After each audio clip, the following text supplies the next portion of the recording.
A few moments later.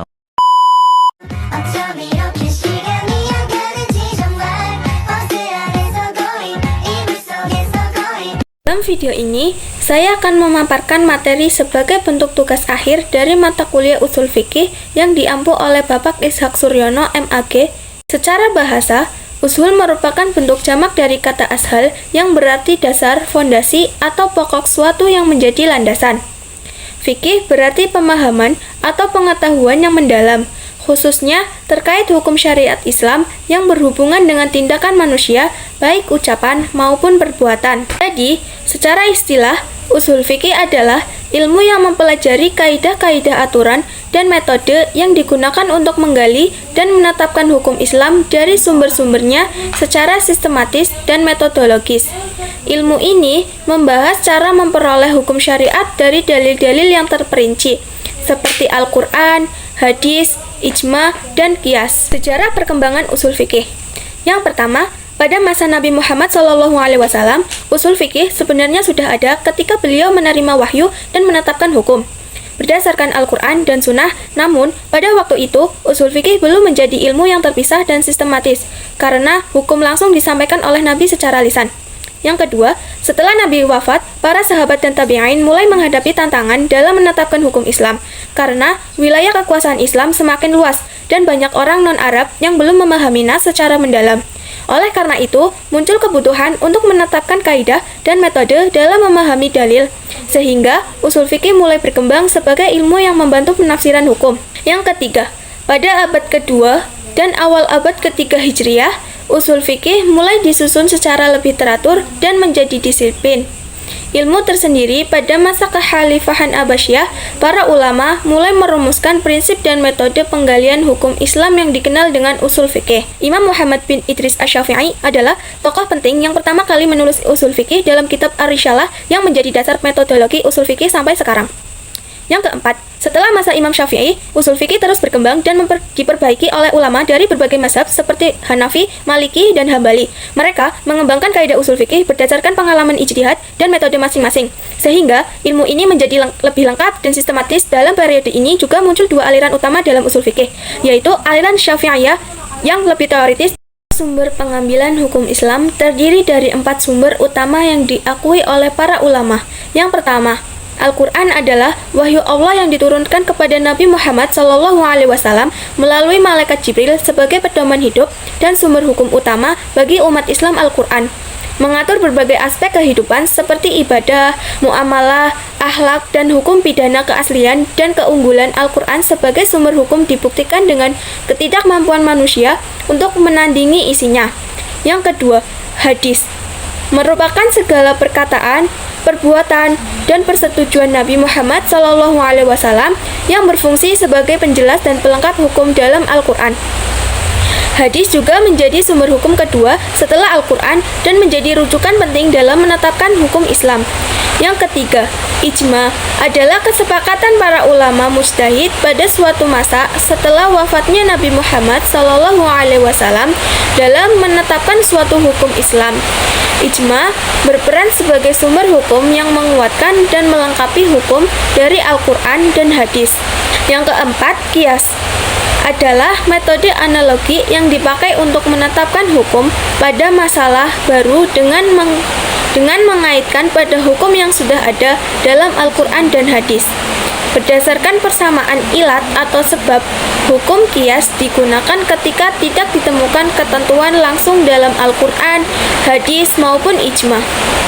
Keempat sumber ini dipakai secara bertahap dalam proses pengambilan hukum Islam, yaitu pertama, mencari hukum dalam Al-Quran. Jika tidak ditemukan, dilanjutkan ke hadis, kemudian ijma, dan terakhir qiyas. Para ulama sepakat bahwa Al-Quran dan hadis merupakan sumber primer, sedangkan ijma dan qiyas sebagai sumber sekunder dalam menetapkan hukum Islam. Maslahah mursalah dan maqasidus syariah. Maslahah mursalah dapat diartikan sebagai suatu kemaslahatan atau manfaat yang dianggap baik dan diperlukan oleh akal manusia serta sesuai dengan tujuan syariat Islam dalam menetapkan hukum. Namun, maslahah ini tidak secara langsung didukung oleh dalil-dalil syar'i seperti Al-Quran maupun hadis.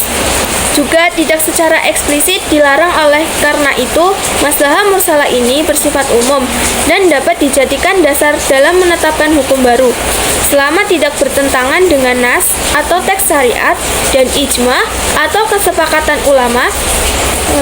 Para ulama seperti Al-Ghazali dan Abdul Wahab Khalaf menjelaskan bahwa maslahah mursalah harus memenuhi beberapa syarat agar dapat dijadikan dasar hukum. Antara lain, tidak boleh bertentangan dengan prinsip-prinsip syariat dan harus membawa manfaat yang nyata, serta menghindarkan kemudaratan bagi masyarakat. Maslahah mursalah ini dibagi menjadi 3 kategori, yaitu maslahah al-mu'tabarah yang diakui oleh syariat, maslahah al-mulgah yang dibatalkan oleh syariat, dan maslahah mursalah yang tidak terdapat dalil khusus yang mendukung maupun menolaknya. Fungsi utama maslahah mursalah ini adalah sebagai landasan untuk menetapkan hukum dalam perkara baru yang belum diatur secara jelas dalam sumber hukum utama. Selama kemaslahatan tersebut membawa manfaat dan tidak menimbulkan mudarat bagi umat. Maqasidus syariah adalah tujuan-tujuan utama yang ingin dicapai oleh syariat Islam dalam menetapkan hukum-hukumnya. Tujuan ini mencakup pemeliharaan 5 hal pokok yang sangat penting bagi kehidupan manusia, yaitu agama, jiwa, akal, keturunan, dan harta. Konsep maqasid ini berfungsi sebagai landasan filosofis dan prinsip dasar dalam merumuskan hukum Islam, agar hukum yang diterapkan dapat memberikan manfaat sebesar-besarnya dan sekaligus mencegah kerusakan atau mudarat bagi manusia. Dengan memahami maqasid syariah, para ulama dan pembuat hukum dapat menyesuaikan penerapan hukum sesuai dengan konteks zaman dan kebutuhan masyarakat tanpa mengabaikan prinsip-prinsip dasar Islam. Secara keseluruhan, maslahah mursalah merupakan pertimbangan tentang kemaslahatan yang tidak secara eksplisit disebutkan dalam dalil-dalil syariat, namun tetap sesuai dengan tujuan hukum Islam. Sedangkan maqasidus syariah adalah tujuan pokok dan maksud utama dari syariat Islam yang menjadi landasan dalam menetapkan hukum agar dapat menjaga dan melindungi kepentingan umat manusia secara menyeluruh dan berkelanjutan. Beberapa contoh manfaat memahami usul fikih dalam kehidupan sehari-hari. Yang pertama, menghindari hal-hal yang berbahaya dan merugikan. Dengan memahami prinsip usul fikih, seperti larangan melakukan hal yang membahayakan diri sendiri atau orang lain, kita bisa menghindari tindakan yang merugikan. Contohnya, seperti tidak membuang sampah sembarangan, tidak boros dalam menggunakan uang, dan tidak merusak lingkungan tanpa alasan yang jelas. Semua ini menunjukkan bahwa Islam mengajarkan kita untuk selalu menjaga keselamatan dan kebaikan bersama. Yang kedua, membuat agama lebih mudah dijalani. Usul fikih mengajarkan bahwa agama Islam tidak dibuat sulit untuk diikuti.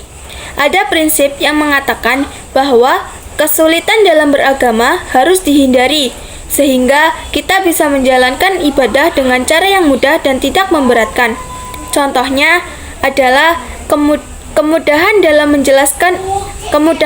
menjalankan puasa, sholat, dan ibadah lainnya sesuai kemampuan masing-masing. Yang ketiga, menuntun dalam menjalankan ibadah dan urusan sehari-hari. Dengan ilmu usul fikih, kita bisa tahu bagaimana cara mengambil hukum dari sumber-sumber Islam dengan benar, sehingga ibadah seperti wudhu, sholat, dan puasa bisa dilakukan sesuai dengan tuntunan Nabi. Misalnya, kita tahu cara bersuci yang benar dan tata cara sholat yang sesuai sunnah. Yang keempat, membantu menyelesaikan masalah baru yang belum ada aturannya. Kadang muncul masalah-masalah baru dalam kehidupan yang belum ada aturan jelasnya. Dalam hal ini, usul fikih memberikan cara untuk mengambil keputusan yang sesuai dengan prinsip Islam dan demi kebaikan bersama. Jadi, kita tidak bingung menghadapi persoalan zaman sekarang. Yang kelima, membuat keputusan yang adil dan tepat. Dengan memahami usul fikih, kita bisa mengambil keputusan hukum Islam dengan tepat dan adil. Misalnya, dalam hal zakat, jual beli, atau hukum pidana, sehingga tidak terjadi kesalahan dalam penerapan hukum dan semua berjalan dengan baik. Singkatnya, memahami usul fikih membantu kita menjalani hidup sesuai dengan ajaran Islam.